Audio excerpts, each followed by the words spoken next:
ఖమ్మంలో నిర్వహిస్తున్న రైతు ఆశీర్వాద సభలో డిప్యూటీ సీఎం భట్టి విక్రమార్క మాట్లాడుతున్నారు. లైవ్ లో చూద్దాం. Atmiya Bharosa, farm mechanization, central schemes, irrigation schemes expenditure, ఇతర వ్యవసాయ అవసరాలు స్కీమ్స్ సంబంధించి మొత్తంగా కేవలం 2.5 సంవత్సరాల్లో 1,67,877 కోట్ల రూపాయల్ని వ్యవసాయ రంగానికి రైతుల కోసం ఈ రాష్ట్ర ప్రభుత్వం, ప్రజాప్రభుత్వం వెచ్చించింది అని చెప్పడానికి నేను చాలా సంతోషిస్తా ఉన్నాను. మిత్రులారా, ఇదంతా కేవలం 2.5 సంవత్సరాల్లో మాత్రమే చేసింది.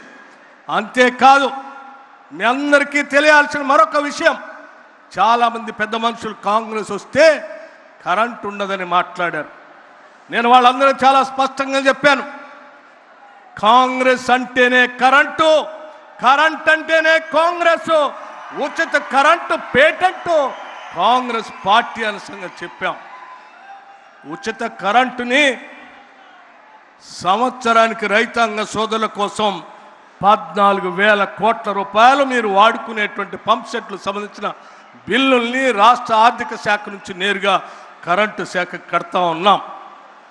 ఇది ఒక పక్కన చేస్తూనే ఆధునిక దేవాలయాలుగా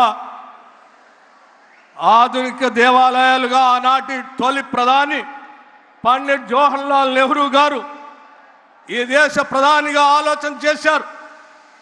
తినటానికి తిండి లేనటువంటి పరిస్థితుల్లో కరువు కాటకాలతో చనిపోతున్నటువంటి ప్రజానికాన్ని రక్షించడానికి ఉన్న ఏకైక మార్గం బహుళార్థక సాధక ప్రాజెక్టులు కట్టడం. అందులో భాగంగానే ఏనాడో